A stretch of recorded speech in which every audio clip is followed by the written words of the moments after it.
Bonjour et bienvenue dans votre point prévention pêche. Vous êtes patron, matelot, mécanicien ou maître d'équipage sur un chalutier. Aujourd'hui, nous allons vous parler des précautions à prendre pour ne pas être entraîné par les câbles, chaînes, filets et autres éléments. Tout d'abord, la réalité de ce risque et des conséquences possibles en cas d'entraînement par l'engin de pêche. Puis, l'évaluation des risques sur votre navire avec votre équipage, un passage obligé. Enfin, les principaux types d'actions de prévention envisageables. La réalité des risques. Les risques d'entraînement par un engin de pêche sont nombreux. On peut citer par exemple le cas d'un vêtement qui se prend entre un réa et un câble en mouvement, ou encore une maille resserrée sur votre main et vous voilà happé par l'enrouleur. Alors bien sûr, tout dépend de l'endroit où vous vous situez sur le pont de pêche, ce qui vous a happé, de quelle façon et avec quelle force. Tout dépend également de ce que vous portez comme protection.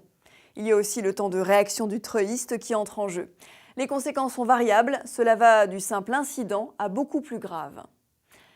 L'évaluation des risques. On le sait, la plupart des risques ne peuvent être évités. Il faut donc savoir les évaluer pour mieux s'en protéger. Évaluer s'il faut réellement sortir en mer par très mauvais temps ou encore mettre à la cape. Savoir bien gérer les temps de travail et de repos de l'équipage. Mais aussi identifier chaque situation de risque sur une plateforme toujours en mouvement. Pour cela, le responsable et l'équipage doivent toujours aller de l'avant pour proposer des améliorations sur la protection des marins, des éléments extérieurs, des systèmes de traction, sur la sécurité de ces systèmes, la coordination treuilliste-équipage, mais aussi sur la rédaction, l'affichage de consignes et la formation des hommes.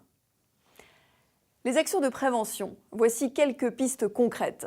Une vague vient déséquilibrer les marins et les projeter vers un engin en mouvement. Pour éviter cela, dans la mesure du possible, il faut rehausser les pavois et couvrir les ponts de pêche.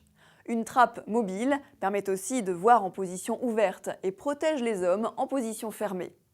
Autre cas pratique, un coup de roulis vient faire tomber un marin sur un câble en mouvement. Pour éviter tout danger d'accrochage ou d'entraînement, il est possible d'enfermer les trajets de câbles dans des tubes métalliques en partie ajourés.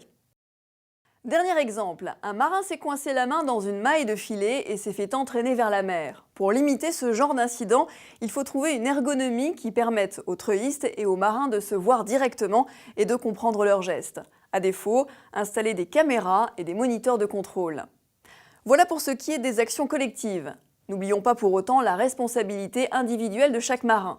Il faut agir sur le comportement humain dans la prévention des risques. C'est le cas par exemple du choix de la tenue de travail. Elle doit être la plus ajustée possible.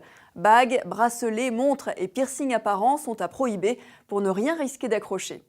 Sans parler du respect des consignes de sécurité qui fixent notamment les équipements de protection individuelle devant être impérativement portés sur le pont de travail. Vous l'avez compris, il faut savoir identifier et évaluer chaque risque d'être entraîné par l'engin de pêche. Il est important ensuite de bien prendre connaissance des différentes actions de prévention selon chaque situation précise.